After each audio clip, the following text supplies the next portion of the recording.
Hi అండి, అందరికీ నమస్కారం. నేను మీ వేణుగోపాల్ రెడ్డి ఫ్రమ్ జోష్ ఇన్నోవేషన్స్ ప్రైవేట్ లిమిటెడ్, జోష్ institute of foreign languages, 89 career guidance సంయుక్తంగా విద్యార్థుల కోసం ఉన్నటువంటి అనేక వీడియోస్ రూపొందిస్తున్నాం.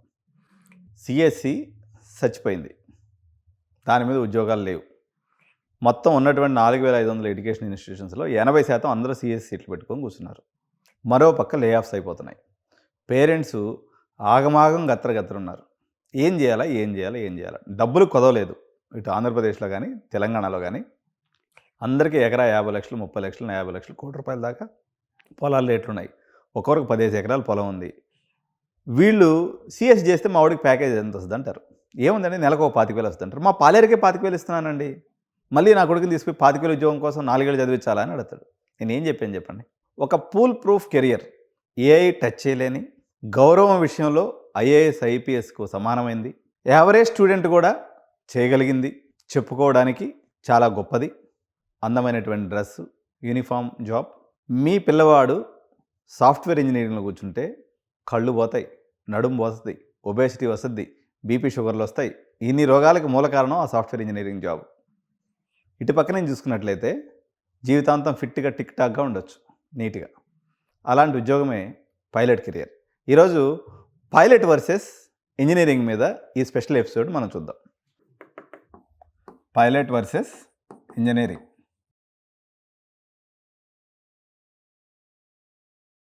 పైలట్ అనేది ఎర్లీ సెటిల్మెంట్ అండి. ఇది ఫస్ట్ అడ్వాంటేజ్. ఎర్లీ సెటిల్మెంట్ అంటే ఈ జనరేషన్ వాళ్ళది ఏమైపోయిందంటే 30 ఏళ్ళు వచ్చేదాకా ఎవడు పెళ్లి చేసుకోవట్లే.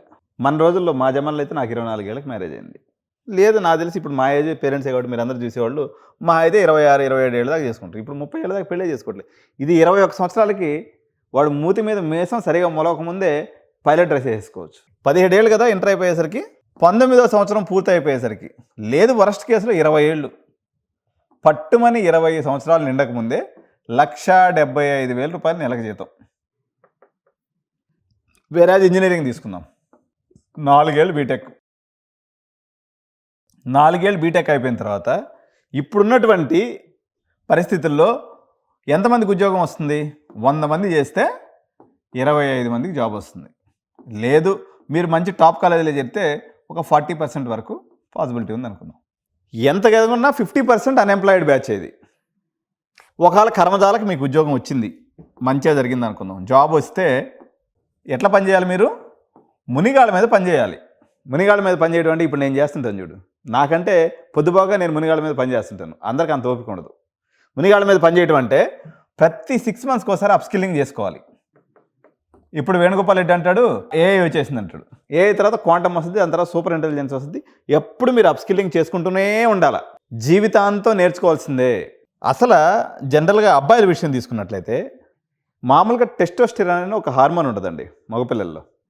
ఇది మనిషిని ఒక దగ్గర కూర్చొని ఇది తిరుగుతూనే ఉండాలి. వీడు గాలి తిరుగుళ్ళు అనమాట. మగపిల్లడు అంటే నాడు రొంచేపు క్రికెట్ ఆడతాడు, రొంచేపు బాస్కెట్బాల్ ఆడతాడు, రొంచేపు కారెప్పు తీస్తాడు, రొంచేపు సైకిల్ దొక్కుతాడు, మోగాడు బాల్ కొట్టుకుంటాడు. ఇదే కదా మగపిల్లల జీవితం. ఇట్లాంటి పిల్లల్ని తీసుకొని వచ్చేసి మీరు ఒక ఏసీ సిస్టమ్ ముందు కూర్చొని పెట్టేసేసి వాడు అన్యాచురల్ థింగ్ అనమాట. Unnatural thing. అసలు జనరల్గా సిఎస్సి అనేది ఆ సిస్టమ్ ముందు కూర్చునే పని జనరల్గా ఆడపిల్లలు కొంచెం బాగానే చేస్తారు. ఇప్పుడు డాక్టర్ పని ఉంది. డాక్టర్ అనేది ఈరోజు ఎక్కువ మంది డాక్టర్లు 70% అమ్మాయిలు ఎందుకుంటారు? They can do better than us. మగపిల్లలు ఏం చేయాలి? డ్రైవింగ్ పనో, లేకపోతే మెకానిక్ పనో, లేకపోతే ఫీల్డ్ వర్క్ పనో, లేకపోతే సివిల్ కన్స్ట్రక్షన్ పనో, ఇవి మగపిల్లల యొక్క ఒక న్యాచురల్ ఎబిలిటీస్. ఒక ఎలక్ట్రికల్ పనో, ఒక కమ్యూనికేషను టవర్స్ ఎస్టాబ్లిష్ చేయటం, ఇది మగపిల్లల పని. వీటన్నిటినీ సిగ్గుచేటని సమాజం ముద్ర వేసి మగపిల్లల్ని ఇప్పుడు నేను చీర కట్టుకుంటే ఎట్లుంటుంది అట్లా తయారైపోయింది పరిస్థితి. అంత ఘోరంగా వాళ్ళకి డిస్కంఫర్ట్ జోన్ అది. మీకు అర్థం కావట్లే. ఇప్పుడు మీరు ఇంజనీరింగ్ చేస్తే ఈరోజు చూడండి, వరాకిలోడు ఒక్కోడు 10 ఏళ్ళ ఎక్స్పీరియన్స్. 10 ఏళ్ళ ఎక్స్పీరియన్స్లో వీడికి బోనస్గా ఉద్యోగంతో పాటు బీపీ వచ్చే, షుగర్ వచ్చే, ఒబేసిటీ వచ్చే. ఇప్పుడు ఉద్యోగం పోతే వాడు నా డైరీ ఫామ్కి పనికిరాడు, నా ఉద్యోగానికి పనికిరాడు. ఇంకెక్కడ ఎంత ఇబ్బంది అయిపోతుంది. తెల్లోడు మార్కెట్ ఎట్లుంటుందంటే, ఈ బీటెక్ గురించి చెప్తా ఫస్ట్. ఈ బీటెక్ ఇంత క్రేజ్ రావడానికి కారణం ఏంది? మన అమెరికాలో ఉన్నటువంటి ఉద్యోగాలు. ఓకే, అమెరికాలో ఉన్నటువంటి ఉద్యోగాలు పోయే, ట్రంప్ ఎల్లగొట్టే, ఉన్నోళ్ళకి ఉద్యోగాలు లేవు. ఎవరైనా సరే అమెరికాలో ఎంఎస్ చేసి ఉంటారు కదా, బీటెక్ ఒక 30 లక్షలు పెడతారు. మీరు ఒక మీడియం కాలేజీలో మిడ్ లెవెల్లో ఉన్నటువంటి వాళ్ళు 30 లక్షలు బీటెక్ చెప్తారు, 45 లక్షలు ఎంఎస్కి పెడతారు. మొత్తం 75 లక్షలు పెట్టే అమెరికాకి పోయి హోటల్లో పాచి పని చేసే. ఏంది ఇది? ఇప్పుడు మీరు ఏం చూస్తున్నారు? మీరు బీటెక్ పేరెంట్ చేసే తప్పు చెప్తాను చూడండి. మీ ఊర్లో ఒక విలేజో మండలం అనుకుంటే మీ ఊర్లో బాగా సెటిల్ అయ్యి మంచి ఉద్యోగం వచ్చి మంచి పోరిని పెళ్లి చేసుకొని బాగా లగ్జరీగా ధీమగా తిరిగేవాడిని చూస్తున్నారు. వాడిని కాదు మీరు చూడాల్సింది. లాస్ట్ 3 ఇయర్స్లో మీరు బీటెక్ కంప్లీట్ అయ్యి ఎంఎస్కి పోయేసి అమెరికాలో ఉన్నారు కదా, వాళ్ళని అడగండి. లేదా లాస్ట్ 3 ఇయర్స్లో మంచి కాలేజీ నుంచి బీటెక్ కంప్లీట్ చేసి వాళ్ళు ఇప్పుడు ఏ స్టేటస్లో ఉన్నారో వాళ్ళని అడగండి. నిజం చెప్తారు. దూరపు కొండలు నునుపండి. ఎప్పుడో 15 ఇయర్స్ బ్యాక్, 10 ఇయర్స్ బ్యాక్ లేదా కోవిడ్ వరకు కూడా బాగానే ఉన్నాయి జాబ్స్. ప్రస్తుతానికైతే సత్యనాశ అయిపోయింది ఏ దెబ్బతోటి మటాష్. కానీ పైలట్ కెరియర్ అనేది మీకు ఏమిస్తుందో నేను చెప్తానేనండి. పైలట్ కెరియర్లో ఎప్పుడైనా సరే మనిషికి ఆకాశం నుంచి చూసే అవకాశం ఉంది. చూశారు, ఇది చాలా గొప్ప అవకాశం. ఆకాశం నుంచి మనం ప్రపంచాన్ని కానీ చూసినట్లయితే ప్రపంచమే మనకు చిన్నదిగా కనిపిస్తుంది. ఒక బ్రాడ్ మైండ్ సెట్ వస్తుంది. వీటన్నిటికి మించి మీ యొక్క కొడుకు లేదా కూతురు జీవితాంతం ఆరోగ్యంగా ఉంటాడు. ఆరోగ్యమే మహాభాగ్యం కదా. ఆరోగ్యంగా ఉంటాడు. ఎందుకు? ఒక పైలట్ యొక్క విధుల్లో ముఖ్యమైనటువంటిది రోజు జిమ్కి పోవాలా, వాడు బాడీని ఫిట్గా పెట్టుకోవాలా, పెళ్ళంతో లొల్లి పెట్టుకోకూడదు. ఎందుకంటే వీడు మొహం నల్లంగా పెట్టుకోకపోతే, ఇప్పుడు వాడు చూడండి, మన అహ్మదాబాద్ పైలట్ వాడు పెళ్ళాన్ని ఓడిచిపోయింది, వాడు గొడవ పెట్టుకున్నాడు, వాడు సైకలాజికల్గా దెబ్బ అయిపోయాడు, వాడు తీసిపోయి విమానాన్ని ఏదో ఇక్కడ గుద్దిపడేసిండు. ఈ దెబ్బతోటే మీరు సైకలాజికల్గా ఫిట్గా ఉండేదాని కోసం కూడా మీ ఎయిర్లైన్స్ మిమ్మల్ని చాలా కంట్రోల్లో పెడతాయి. పీపా బస్తాలాగే తాగి పడిపోయేదానికి ఆప్షన్ లేదు. మీరు 7 స్టార్ హోటల్లో ఉన్న ఆరోగ్యంగా మంచి సలాడు, మంచి మీల్స్, లైట్ మీల్స్ తీసుకొని ఎప్పుడూ ఆరోగ్యాన్ని ఫిట్గా పెట్టుకుంటారు. ఇంకా పని గంటల విషయం అంటారా? సంవత్సరానికి 1000 గంటల పని. మీకు సాఫ్ట్వేర్లో 3000 గంటలు వాడి కోసం పనిచేయాలి. పని చేసేది 3000 గంటలు. ఈ 3000 గంటలు పని చేయాలంటే నువ్వు మళ్ళీ ఇంకొక 2000 గంటలు అప్స్కిల్లింగ్ చేసుకోవాలి. మొత్తం 5000 గంటలు పోతుంది. 3000 గంటలు కంపెనీ కోసం పనిచేయాలా, మునిగాళ్ళ మీద ఉంటుందని చెప్పాను కదా జాబు. దాన్ని నిలబెట్టుకునే దానికోసం ఎప్పటికప్పుడు రీసీలింగ్ చేసుకునే దానికి రాత్రి బావులు చదవాలి. సార్ మావాడు రేపు పొద్దున బాగా తినేసి ఒబెసిటీ వస్తే పైలట్ ఉద్యోగం పోద్ది కదా, అదే ఇంజనీరింగ్ జాబ్ అయితే ఉంటుంది కదా. ఉద్యోగం పోతే ఏంది, ఉంటే ఉంటుంది. ఆరోగ్యం లేనప్పుడు ఇక మనిషి ఉంటే ఏంది, పోతే ఏంది చెప్పు. 60 కేజీలు ఉండాల్సినోడు 100 కేజీలు అయింది అనుకోండి, ఇంకేముంటుంది జీవితంలో? మజా ఏముంటుంది? ఫిట్గా ఉండటంలోనే మజా ఉంటుంది. ఇప్పుడు నేనేం తప్పు పడ్డానికి అంటలేదు. ఏం బాగుంటుంది? అది బాగుంటుందా? చెప్పండి, మీరు చెప్పండి. మీరు ఏదైనా పైలట్ చూడండి, మన మహేష్ బాబు లెక్క, సినిమా యాక్టర్ లెక్క ఫిట్గా ఉంటారు. ఆరోగ్యాన్ని ఇస్తుంది. డబ్బు పరంగా అంటారా? 5 ఇయర్స్ ఎక్స్పీరియన్స్ వస్తే మీకు 7 లక్షల రూపాయలు నెలకు వస్తుంది. అంటే 82 లక్షల ప్యాకేజ్. ఏ కాలేజీలో చదివితే వస్తుందో చెప్పండి. మీరు ఎన్ఐటి వరంగల్లో చదివింది అనుకుందాం. ఎన్ఐటి వరంగల్లో సీట్ రావడం ఎంత కష్టము. ఎన్ఐటి వరంగల్లో సీట్ వచ్చినంత మాత్రం మహా అయితే యావరేజ్ ప్యాకేజ్ 18 లక్షల కాడికి మీరు 30% ఇంక్రిమెంట్ వేసుకున్నా దీనికి మ్యాచ్ అవ్వదు. అంటే మీరు పైలట్ చేస్తున్నారంటే ఎన్ఐటి వరంగల్ కల్లా బెస్ట్ ఫీచర్ని ఎత్తుకుంటున్నట్టు. మరి ఇప్పుడు ఎన్ఐటి వరంగల్లో చేరాలంటే 99.9% రావాలి. మరి దీంట్లో రావాలనుకుంటే ఒక 40% వస్తే మస్తు అయిపోద్ది. నువ్వు 70% వస్తే సూపర్ పైలట్ అవుతావు. ఇకపోతే మా సిస్టర్స్ మరియు మదర్స్ ఉంటారు. వీళ్ళ పంచాయతీ ఏంటంటే, అమ్మో ఆకాశంలో పోతే నా బిడ్డ ఒక్కడండి ఏమైపోతాడండి, వీళ్ళు భయపడుతూ ఉంటారు. ఏం కాడమ్మా, ఏం కాదు. భారతదేశంలో రోడ్డు మీద తిరగడం అంత అన్యాయమైన పని లేదు. మా అమీర్పేటలో రోడ్డు దాగాలంటే తల ప్రాణంతో ఒక్క వస్తుంది, అంత ఘోరంగా ఉంటుంది ట్రాఫిక్. ఇక్కడ ఆకాశంలో అంత ట్రాఫిక్ ఏముండదు. సేఫ్టీ సెక్యూరిటీలో మీరు రోడ్డు ప్రమాదాలతో పోల్చి చూసినప్పుడు, మీ బాబు ఎక్కడో దగ్గర చేరినప్పుడైతే రోడ్లో కారు వేసుకోవాలి, ఈఎంఐ కట్టుకోవాలి, కారు వేసుకొని తిరగాలి కదా రోడ్డు మీద. ఈ రోడ్డు మీద ఉన్న ప్రమాదంతో పోల్చి చూసినప్పుడు పైలట్ యొక్క ప్రమాదాలు 1% కూడా ఉండవు. 100 కాదు 1000 రోడ్డు యాక్సిడెంట్లు లేకపోతే 10,000 రోడ్డు యాక్సిడెంట్లు అయితే అందులో ఒక్క యాక్సిడెంట్ పైలట్ది అవుతుంది. ఇప్పుడు భారతదేశంలో ఉన్నటువంటి విఐపీసు, ప్రైమ్ మినిస్టర్సు, చీఫ్ మినిస్టర్సు, ముఖ్యమంత్రులు, అదానీలు, అంబానీలు వీళ్ళందరూ దేంట్లో తిరుగుతారమ్మా? పైలట్లోనే తిరుగుతారు కదా. అయ్యో ఆకాశంలో పోతే మేము ఎక్కడ దెబ్బ అయిపోతామని చెప్పేసి ట్రైన్స్లోనూ లేదా సైకిల్ వేసుకొని తిరుగుతారా? వాళ్ళకి లేని సెక్యూరిటీ కన్సర్న్ మీకు ఎందుకు చెప్పండి. మా చెల్లెళ్ళందరికీ నేను ఒకటే చెప్తున్నా, మీరు అయోమయంతో కూడుకొని మీ ప్రేమను చూపించి పిల్లల్ని పైలట్ పోకుండా ఆపద్దు. ఇంజనీరింగ్ చేస్తే వాడు ఇక్కడ ఒక జాబ్కి మనకి ఒక సంవత్సరానికి 1600 మంది పైలట్స్ ఉత్పత్తి అవుతారు. భారతదేశంలో ఒక సంవత్సరానికి ఉత్పత్తి అయ్యే పైలట్ల సంఖ్య డీజీసీఏ అప్రూవ్డ్ సిపిఎల్ హోల్డర్ సంఖ్య 1600. వేరే ఇంజనీరింగ్ తీసుకుంటే 15 లక్షల మంది అవుతారమ్మా. చీమల దండ అంటారు చూడండి, మనకి చీమల పుట్ట, అట్ట పుట్ట మిగిలినట్టు మిగులుతున్నారు వీళ్ళు. వీళ్ళకి లేవమ్మా, అన్ని ఉద్యోగాలు లేవు, మార్కెట్ లేదు అంతగానో. సరే మీరే ఎప్పుడు అదే మాట వరులుతుంటారు, కానీ మన ప్రైమ్ మినిస్టర్ మన ముఖ్యమంత్రి వచ్చి ఈ విషయం చెప్పొచ్చు కదండి. చెప్తే మీరు ఓట్లేరు కదా వాళ్ళకి. మరి మీరేం చేస్తున్నారు కదా, దీని గురించి ప్రొటెక్షన్ చేయడానికి అడుగుతారు కదా. అందుకని వాళ్ళు ఏం చెప్పరు, వాళ్ళు తమాషా చూస్తుంటారు. భారతదేశంలో ఎవడు బతకడం వాడి ఇష్టం తప్ప ఎవరు ప్రభుత్వాలు వచ్చి మనకి ఏమీ చేయవు. మనమే స్మార్ట్గా ఆలోచించుకోవాలి, జాయిన్ అవ్వాలి. సార్ మా దగ్గర 70 లక్షల స్తోమత లేదు అంటారు. 70 లక్షల స్తోమత లేదండి, మేము బీటెక్కి వెళ్ళిపోతే 30 లక్షల్లో నాకు గోకరాజులోనో సిబిఐటీలోనో విఎన్ఆర్లోనో లేకపోతే ఏ పనికిమాలిన యూనివర్సిటీలోనో ఎక్కడో ఇక్కడ మావిడైపోతాడు. అట్లీస్ట్ బీటెక్ పట్ట అయితే తెచ్చుకుంటాడు. బీటెక్ పట్ట కూడా తెచ్చుకోవచ్చమ్మా. ఇంతమంది దొంగలు బతకంగా లేదు, మంచి పని కోసం మనం చేయలేమా? చిన్న చిన్న దొంగతనాలు మనం కూడా చేస్తాం, మనం కూడా ఒక ఇక్కడ బీటెక్ తెచ్చుకుంటాం. చట్టం వాళ్ళకొకరిగానే ఉండేది, మనకు కూడా తెలియదా? చట్టంలో ఉన్నటువంటి లూప్ లైన్ ఉపయోగించి చట్ట ప్రకారం మనం కూడా డిగ్రీ తెచ్చుకుందాం, ఏం నష్టం లేదు. ఇది డిగ్రీ కూడా ప్యారల్గా మేము చేయించేస్తాం, టెన్షన్ పడాల్సింది ఏం లేదు. మీరు దేశం కోసం పాటుపడండి, మంచి పైలట్ అవ్వండి. విదేశాల నుంచి తీవ్రమైనటువంటి షార్టేజ్ ఉంది. ఎందుకంటే మొన్న ఏం జరిగిందంటే FTDA రూల్స్ అని వచ్చినాయి. రూల్స్ ప్రకారంగా విపరీతమైన షార్టేజ్ ఉంది.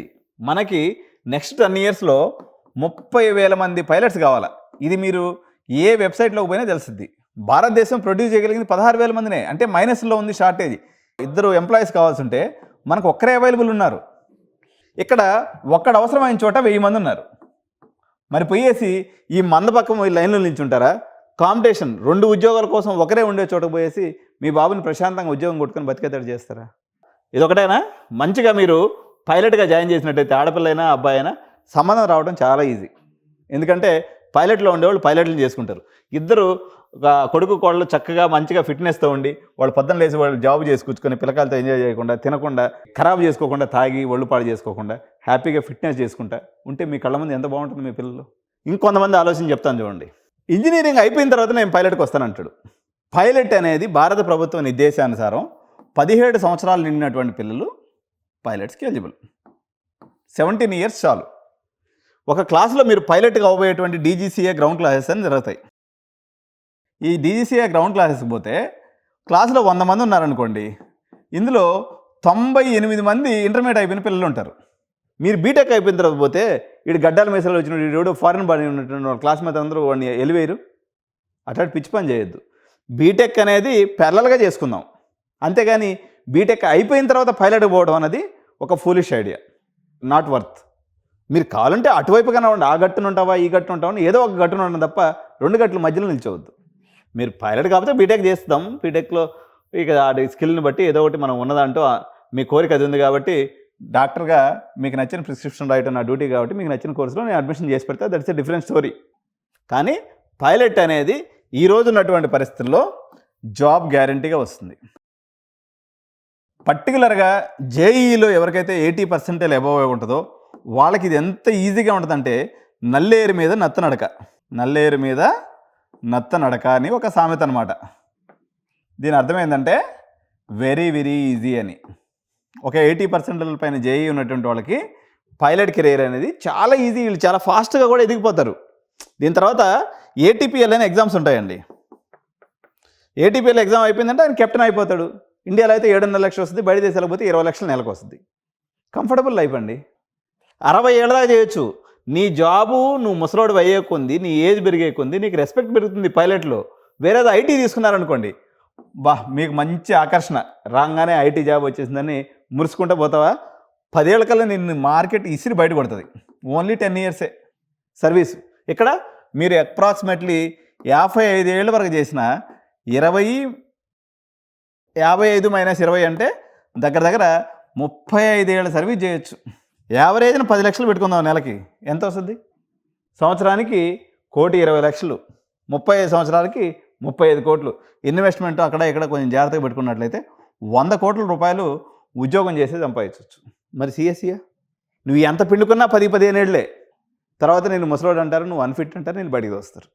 కాదంటే నన్ను కామెంట్స్లో దంచుకోండి. ఇక మీ సాఫ్ట్వేర్ ఇంజనీర్కి మీకు ఇదే నేను ఇచ్చే ఆఫర్. 15 సంవత్సరాలు అయిపోయిందంటే కంపెనీ వాడు ఎప్పుడు నీ భారాన్ని తొలగించుకుందామా అని చూస్తుంటాడు. కోర్ బ్రాంచెస్లో మీకు ఆ ప్రాబ్లం లేదు. మెకానికల్, సివిల్, ట్రిపుల్ఈలో ఏజ్ పెరిగే కొద్దీ మీ వాల్యూ పెరుగుతుంది. కంప్యూటర్ సైన్స్ డిపార్ట్మెంట్లో మీ ఏజ్ పెరిగే కొద్దీ మీ వాల్యూ తగ్గుతుంది. ఒకప్పుడు ఎలా ఉండేదంటే ఒక 5 years బ్యాక్ ముచ్చట తీసుకున్నట్లయితే ఆర్కిటెక్ట్ అని, ప్రాజెక్ట్ మేనేజర్ అని సీనియర్ రోల్స్ ఉండేవి. మొత్తం డిస్ప్లేస్మెంట్ చేసేస్తుంది. నీకు ప్రాజెక్ట్ మేనేజర్ లేదు, ఆర్కిటెక్ట్ లేదు, తొక్క లేదు, తుషారం లేదు. ఎవడినైనా మడత పెట్టేయటం, బయటపడేయటం. అట్లా అయిపోయింది దాని పరిస్థితి. ఆలోచించిన మిత్రులారా, పైలట్ అనేది చాలా మంచి పని. బీటెక్ అనేది మనం ప్యారలల్గా చేసుకునేటువంటి ఆప్షను, చట్టబద్ధంగా కాకపోయినా లాలో ఉన్నటువంటి ఒక చిన్న లూప్ లైన్ ద్వారా మనం ఆ పని చేసేయచ్చు. బీటెక్ అయిపోతుంది, పైలట్ అయిపోతుంది. సో ఖర్చు ఎట్లా వస్తుందంటే, ఇప్పుడు బీటెక్ ఖర్చు పరంగా రెండు సేమే. ఎందుకంటే ఈరోజు తెలుగు రాష్ట్రాలలో 60 నుంచి 70% మంది బీటెక్, ఎంటెక్, అదే ఎంఎస్ రెండు కలుపుకొని 70 లక్షలు పెడుతున్నారు. అదే 70 లక్షలు ఇక్కడ పెడితే మీకు బీటెక్ వస్తుంది, దాంతోపాటు సిపిఎల్ లైసెన్స్ వస్తుంది, అంటే కమర్షియల్ పైలట్ లైసెన్స్ వస్తుంది. ఎంచక్క సార్ మా వాడికి ఒకవేళ పైలట్ అయ్యి ఉద్యోగం రాకపోతే నీకు బ్యాకప్ కెరీర్ ఉంది, అమీర్పేట ఎట్లాగా ఉంది, 6 నెలలు నేర్చుకోవాలా, మళ్ళీ పోయి అదే మందలో పడాలి. అలాంటి ఇది ఇన్సూరెన్స్ కింద పెట్టుకోవాల్సి వస్తుంది. మ్యాక్సిమంగా మీ వాడు ఏమాత్రం నిబద్ధత కలిగిన వాడైనా, నేను ఇంకొక ముచ్చట మీకు చెప్తాను. ఇక్కడ 2 ఉద్యోగాల కోసం ఉద్యోగాలు 2 ఉన్నాయి, మీ వాడు ఒకడే ఉన్నాడు. ఈడే ఉద్యోగం కొట్టలేనటువంటి వాడు ఈడ ఒక ఉద్యోగం కోసం 10,000 మంది ఉండే చోట, లేకపోతే 1000 మంది ఉండే చోట ఎట్ట కొట్టగలడు? ఈ 1000 మందిని దాటుకుంటే కదా మీ వాడు వంతు వచ్చేది ఈ ఒకటో ఉద్యోగానికి. ఈడే కొట్టలేదంటే ఈడ అసలు ఎట్టి పరిస్థితుల్లో కొట్టలేడు. పైలట్లో సక్సెస్ కాలేనటువంటి వ్యక్తి బీటెక్లో సక్సెస్ అవ్వటం అన్నది సత్యదూరమైనటువంటి విషయము. ఇది జరగదు. సదరన్ ఇండియాలో, నార్త్ ఇండియాలో చాలా లాజికల్గా పైలట్స్ చాలా ఎక్కువ మంది చదువుతున్నారు. మనకు సౌత్ ఇండియాలో ఏంటంటే అప్పుడు అమెరికా యొక్క మోజు మనకు తగలటం వల్ల మనం చాలా రంగాల్లో వెనకబడిపోయి ఉన్నాం. అట్లా వెనకబడిపోయినటువంటి మరో రంగమే మనకు పైలట్. సో మీకు పెద్ద ఖర్చు ఏం కాదండి. ఫస్ట్ మెడికల్ టెస్టులు ఉంటాయి, ఒక 60,000 రూపాయలు ఖర్చు అవుతుంది ఫస్ట్ ఇయర్లో మీకు వచ్చే ఖర్చు. తర్వాత వచ్చేసి మీకు గ్రౌండ్ క్లాసెస్ ఉంటాయి, దీనికి 1,40,000 రూపాయలు ఖర్చు అవుతుంది. దీనికి సంబంధించి నేను ఇంతదానో ఇంకా చెప్పే అవసరం లేదు. మాది ఒక వెబ్సైట్ ఉంటుంది అనమాట, www.pilot.edu9.in. ఈ వెబ్సైట్లోకి పోతే కూలంకుషంగా మీకు అరటి పండుల్సి నోట్లో పెట్టిన రకంగా నీట్గా నేను మీకు పేమెంట్ షెడ్యూల్ కాడి నుంచి ఎట్టెట చేయాలో మొత్తం చెప్పేస్తున్నా. నా దగ్గరికి రాబోయే ముందు ఒక్కసారి చూసుకొచ్చుకున్నారనుకోండి, వచ్చినరా కొద్దిసేపు మీకు ఏదైనా డౌట్స్ ఉంటే రాసుకొని వచ్చినరా, మీ వాటికి ఆన్సర్ చెప్పేసానా, మెడికల్ టెస్ట్లు చేయించానా, గ్రౌండ్ క్లాస్ స్టార్ట్ చేసానా. ఎవ్రీ మంత్కి 2 బ్యాచెస్ ఉంటాయి, ఏప్రిల్, మే, జూన్, జూలై, ఆగస్ట్, ఈ 5 నెలలు. దాని తర్వాత మంత్లీ ఒక బ్యాచ్ చేస్తాం. మన యొక్క ట్రైనింగ్ సెంటర్ ఢిల్లీలోని రాంపాల్ చౌక్లో ఉంది, ఇక్కడ చేసుకోవచ్చు. బీటెక్ అనేది జేఎన్టీయూ హైదరాబాద్ నుంచి చేసుకోవచ్చు, టెన్షన్ లేదు. సో పైలట్లో కొంతమంది క్యాడెట్ ప్రోగ్రామ్ గురించి వెళ్తామంటారు. క్యాడెట్ ప్రోగ్రామ్ కూడా మంచిదే, డబ్బులు ఉన్నాయి, మన దగ్గర ఇబ్బంది లేదు. 1 కోటి రూపాయలు అంటే మీకు పెద్ద విషయం కాదు. అప్పు చేసి క్యాడెట్ ప్రోగ్రామ్ పోవాల్సినటువంటి అవసరం లేదు. మీ దగ్గర మీ బిడ్డ మీద ప్రేమ ఉంది, లేకపోతే మీ కొడుకు మీద మీకు ప్రేమ ఉంది, 1 కోటి రూపాయలు మీకు పెద్ద సబ్జెక్ట్ కాదు. మీకు ఎకరా 1 కోటి రూపాయలు పోతుంది, ఒక 10 ఎకరాలు ఉంది, 1 ఎకరా తీసి పెట్టేస్తే వాడు హ్యాపీగా వాడు బతుకుతాడు. మా కొడుకు పైలట్ అని చెప్పుకోవటం, మా కొడుకు ఐఏఎస్ ఐపీఎస్ అని చెప్పుకోవటం ఎంత గర్వపడే విషయమో, పైలట్ అని చెప్పుకోవడం కూడా అంత ఇష్టం. ఈరోజు ఒక టెక్సాస్ పురంలో పోయేసి సుబ్బారావు అని పిలిస్తే ఎక్కడైనా బలుకుతారని చెప్పేసి ఒక నానుడు ఎట్టుందో, ఈరోజు ఏ రాయి ఇసిరేసినా సరే ఇంజనీర్లో ఎక్కడో ఒకటి దగ్గర పోయి ఒక తల మీద పడుతుంది అన్నట్టుగా ఇంజనీర్ అనేదానికి ఈరోజు విలువే లేదు. ఎందుకంటే ప్రతి ఒక్కడు 4 సంవత్సరాలకు 1,00,000 కట్టినా ఇంజనీరింగే, 1 కోటి రూపాయలు కట్టినా అదే ఇంజనీరింగ్. ఏం స్పెషాలిటీ ఉంది? మార్కెట్ నిజంగా ఇప్పుడు మీరు 1 కోటి రూపాయలు పెట్టగలిగినటువంటి కెపాసిటీ ఉన్నప్పుడు మీ కొడుక్కి ఏ ఉద్యోగం ఇవ్వాలి? మార్కెట్ చెప్పండి. మార్కెట్లో ఫ్రెషర్ శాలరీ 10 లక్షలు ఉంది. ఈ 10 లక్షలు అనేది మీకు నథింగ్ అయినప్పుడు మీకు ఏం ఉద్యోగం ఇవ్వాలి? చాలామంది టెక్ మహీంద్రా, వోక్సన్ లాంటి కాలేజెస్లో కోటీశ్వర్ల పిల్లలు పోయి చేరుతున్నారు. మార్కెట్లో ఫ్రెషర్ శాలరీ 7-8 లక్షల కన్నా ఎక్కువ రావట్లేదు, 10 లక్షల కన్నా ఎక్కువ రావట్లేదు. 10 లక్షలు అందులో కూడా ఓన్లీ 30-40%కే వస్తుంది. మీరు అక్కడికి పోయి నారాజ్ అయ్యి బాధపడేదానికన్నా ఒక గౌరవప్రదమైనటువంటి అపోహలతో పైలట్ మానుకోవద్దు. ఇతర కారణాలు ఉండొచ్చు, మీకు మెడికల్గా అన్ఫిట్ ఉండొచ్చు, కలర్ బ్లైండ్నెస్ ఉండొచ్చు, లేకపోతే డబుల్ విజన్ ఉండొచ్చు, లేకపోతే ఒబేసిటీ ఉండొచ్చు, లేకపోతే కానీ మా అమ్మ ఫ్లయింగ్ అంటే భయపడుతుంది, ఫ్లయింగ్లోకి వెళ్తే ఆకాశంలో యాక్సిడెంట్స్ అవుతాయేమో, తర్వాత మావాడు అసలు పైలట్ ఉద్యోగాలు ఉంటాయో ఉండవో, ఇలాంటి అపోహలు పెట్టుకొని పైలట్ లాంటి గోల్డెన్ ఆపర్చునిటీస్ని మిస్ చేసుకోవద్దు. మీరు తెలియకపోతే తెలుసుకోండి, ఒక పైలట్తో మాట్లాడండి. ఒకవేళ మీకు ఎవరు తెలిసిన వాళ్ళు లేకపోతే మా దగ్గరికి రండి. చాలామంది మగపిల్లలు మీరు చెప్తూ ఉంటారు, మమ్మీ డాడీ నాకు ఏరోస్పేస్ ఇంజనీరింగ్ చేయాలని ఉంది, నాకు ఏరోనాటికల్ ఇంజనీరింగ్ చేయాలని ఉంది, ఎట్టి పరిస్థితుల్లో నాకు లేకపోతే ఎయిర్క్రాఫ్ట్ మెయింటెనెన్స్ ఇంజనీరింగ్ చేయాలని ఉంది, ఇలా చెప్తూ ఉంటారు. పిల్లలు చెప్పినప్పుడల్లా మీరు వాళ్ళ యొక్క ఆశల మీద నీళ్లు చల్లుతూ ఉంటారు. జర సోచాయించండి, జర ఆలోచించండి. మీరు మీ పిల్లవాడు 7th క్లాస్‌లోనో, 8th క్లాస్‌లోనో, 10th క్లాస్‌లోనో, ఇంటర్మీడియేట్‌లోనో ఇలాంటి భావనని వ్యక్తపరిచి ఉంటే వాడు అందుకు సెట్ అవుతాడా లేదా? కౌన్సిలింగ్ తీసుకురండి, అనాలిసిస్ చేసుకోండి, సరైనటువంటి నిర్ణయం తీసుకోండి. మీకు పైలట్ గైడెన్స్ మా దగ్గర చాలా విభిన్నంగా ఉంటుంది. కంపారిటివ్లీ అనేక సంస్థలు ఉన్నాయి ఇక్కడ. ఫ్లైటెక్ ఏవియేషన్ అని, ఆ ఏవియేషన్, ఈ ఏవియేషన్ చాలా ఉన్నాయి. కానీ ఇక్కడ ఏంటి అంటే పిల్లవాడి అనాలిసిస్తో సంబంధం లేకుండా డబ్బులు కట్టించేసుకొని ఫ్లయింగ్ ఏర్పాటు చేస్తారు. ఇక్కడ మా దగ్గర సైకోమెట్రిక్ అనాలిసిస్ ఉంటుంది, స్టెప్ వైజ్ పేమెంట్ ఉంటుంది అనమాట. స్టెప్ వైజ్ పేమెంట్ మా దగ్గర లాస్ అనేది ఎట్టి పరిస్థితిలో పోరు. మీకు ఫస్ట్ రౌండ్లో 60,000, సెకండ్ రౌండ్లో 1,40,000. ఇది అయిపోయేసరికి మీకు 75% మీ పిల్లవాడు పైలట్ అయిపోయినట్టే. అంటే కేవలం 2,10,000 రూపాయలతోటే మీ అబ్బాయిని 75% ఫ్లయింగ్ పైలట్ అయిపోయినట్టే. కేవలం 20% ఫ్లయింగ్ వాల్యూ. ఫ్లయింగ్ అనేది అంత పెద్ద ఇంపార్టెంట్ విషయం కాదు. ఎందుకంటే మీ ఇంటర్మీడియట్లో మీకు ల్యాబ్ ఎగ్జామ్స్ ఉంటాయి కదా. ఈ ల్యాబ్ ఎగ్జామ్స్ గురించి ఎప్పుడైనా మీరు సీరియస్గా ప్రిపేర్ అయ్యారా? దేని గురించి ప్రిపేర్ అవుతారు? మెయిన్ ఎగ్జామ్స్ గురించి ప్రిపేర్ అవుతారు. మెయిన్ ఎగ్జామ్స్ గురించి. సో ఈ మెయిన్ ఎగ్జామ్స్ ఏదైతే ఉన్నాయో ఇవి 75%.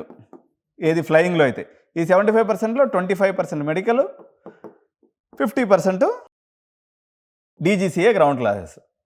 సార్ డబ్బులు మొత్తం మనం ఖర్చు పెట్టేది అక్కడ కదా, దానికి ఇంపార్టెన్స్ లేదంటే అది డీజిల్ కాస్ట్ అండి. డీజిల్ కాస్ట్ వల్ల మీకు 30-40 లక్షల రూపాయలు ఫ్లయింగ్ అవుతుంది. అంతేగాని అది పెద్ద కష్టమైన పని కాదు. ఒక్కసారి ఈ సబ్జెక్టులు పాస్ అయిపోయినట్లే ఆడుతూ పాడుతూ ఫ్లయింగ్ అయిపోద్ది. పెద్ద కష్టమేమి ఉండదు. మీరు పేరెంట్స్గా భయపడేటువంటి కష్టం ఏమీ ఉండదు. భారతదేశంలో ఉన్నాయి. ఇంకొంతమంది ఏమంటారంటే సార్ మా వాడిని ఢిల్లీ దాకా పంపించాలా? అబ్బా మేము అందరం అటు పంపించాం. పైలట్ చేయటం అంటేనే ఈరోజు సౌత్ ఆఫ్రికాలో ఉంటే రేపు లండన్లో ఉంటాడు, రేపు వచ్చేసి ఆస్ట్రేలియాలో ఉంటాడు, ఆ తర్వాత ముంబైలో ఉంటాడు. 2 రోజులకి వాడు 10 దేశాలు తిరగాలి. ఢిల్లీ అయితే ఏంది, హైదరాబాద్ అయితే ఏంది, అమరావతి అయితే ఏంది. అట్టాట లేనిపోని భయాలు పెట్టుకోవద్దు. ఎందుకంటే ఈ పైలట్ అనేది నార్త్ ఇండియన్ డామినేషన్ ఉన్నటువంటి రంగం. మీరు పొట్టబడిస్తే హిందీ ముక్క రాకుండా పోయి నేను పైలట్ అవుతానన్నారనుకోండి, వాళ్ళు బూతులు తిట్టుకొని మిమ్మల్ని ఎగతాలు చేస్తుంటారు. జర వాడుక భాష హిందీ నేర్చుకుందాం మంచిగా. ఆడిపోతే ఇంకోటి ఢిల్లీకి పోయినందువల్ల జర కల్చరు మీకు ఆడిపోయిన సాంబార్ అన్నం దొరకద్దు అనుకుంటున్నారా? హైదరాబాదు, తమిళనాడు దాటితే, ఆంధ్రప్రదేశ్ దాటితే సాంబార్ అన్నం, వడ, ఇడ్లీ, పప్పు ఏమి ఉండవు. ఇవన్నీ రొట్టెలు వేసుకోవాలా, ఇటు ఇదిలించుకోవాలా, దాల్ మఖానా వేసుకొని తినేయాలా. జీవితం అదే ఉంటుంది బయటికి పోతే. కాబట్టి నా కొడుక్కి కనీసం బేగంపేటలో పెట్టి ట్రైనింగ్ ఇప్పిస్తే మా వాడు ఇడ్లీ, దోశ, వడ, బోండాకి మిస్ అవ్వకుండా ఉంటాడు. మీరు చేయాల్సిన పని ఏంది, మీరు మాట్లాడే మాట ఏంది ఒకసారి చూడండి. అడిగిపోతే 100 మంది క్లాసులో మన తెలుగు వాళ్ళు, లేకపోతే సౌత్ ఇండియన్స్ ఒక 50 మంది ఉంటారు, లేకపోతే ఒక 30 మంది ఉంటారు, ఒక 70 మంది నార్త్ ఇండియన్స్ ఉంటారు. అట్లీస్ట్ బేసిక్ హిందీ అన్నా నేర్చుకుంటారు. ఒబేసిటీ ఉన్నారనుకోండి, అక్కడ north Indian culture dal makhana వేసుకొని రోటీ ఏం తినాలా, రోటీ ఏంటి, తర్వాత ఈ పుల్కాలు ఏంటి, ఇటువంటివన్నీ ఆ చిన్న ఏజ్లోనే తెలుసుకుంటారు. రైస్ ఏదో కొద్దిగా తింటారు, కొన్ని సందర్భాల్లో అవసరమైనప్పుడు ఒకటి తెచ్చుకొని తినొచ్చు. బట్ ఈ ఎమోషన్స్ ప్రతిరోజు జిమ్కి వెళ్ళటం, అక్కడ రాంపాల్ చౌక్లో మంచి 1 జిమ్ అనేసి ఉంది, 24/7 ఆన్ ఉంటుంది. వీళ్ళకి ఎట్టా జంజీ జనరేషన్ కాబట్టి 12 గంటల దాకా నిద్రపడదు. 6-7 గంటల క్లాస్ అయిందంటే మంచిగా 7 నుంచి 8 నుంచి 10 దాకా జిమ్ చేసుకొని వచ్చి తినేసి పండుకుంటారు ప్రశాంతంగా. సార్ ఢిల్లీకి పోతే మా వాళ్ళకి సెక్యూరిటీ ప్రాబ్లమ్స్ ఏమైనా వస్తాయేమో పైలట్కి. మాకు అక్కడ వార్డెన్ ఉంటాడు, 24 గంటలు మీ పిల్లల్ని కాపు కాస్తాడు, టెన్షన్ లేదు. కాబట్టి పైలట్ చేరాలనుకునేటువంటి వాళ్ళకి ఎడ్యునైన్ అనేది అల్టిమేట్ డెస్టినేషన్. మెంటర్షిప్తో పాటు మీ బాబు ఫ్లయింగ్ అయిపోయేదాకా సకల బాధ్యతల్ని మేము తీసుకొని మీకు ఒక డెడికేటెడ్ మేనేజర్ని ఇచ్చి మీకు తోడుగా అండగా మీ జర్నీలో ఎడ్యునైన్ భాగస్వామ్యం 100% కాంట్రిబ్యూట్ చేయడమే కాకుండా మీ పిల్లల్ని అత్యుత్తమైనటువంటి పైలట్స్ చేయడానికి మేము సదా కృతనిశ్చయులమై ఉన్నాం. కాబట్టి please do like the video, subscribe to our channel and bell button నొక్కినట్లయితే మరిన్ని పైలట్ రిలేటెడ్ వీడియోస్, అనేక కంపారిటివ్ అనాలిసిస్తో కూడుకున్నటువంటి వీడియోస్ కూడా ఎప్పటికప్పుడు మీ ముందుకు వస్తుంటాయి. కాబట్టి తప్పకుండా ఛానల్ సబ్స్క్రైబ్ చేయడం మాత్రం మర్చిపోవద్దు. Thank you so much. జై హింద్, జై భారత్.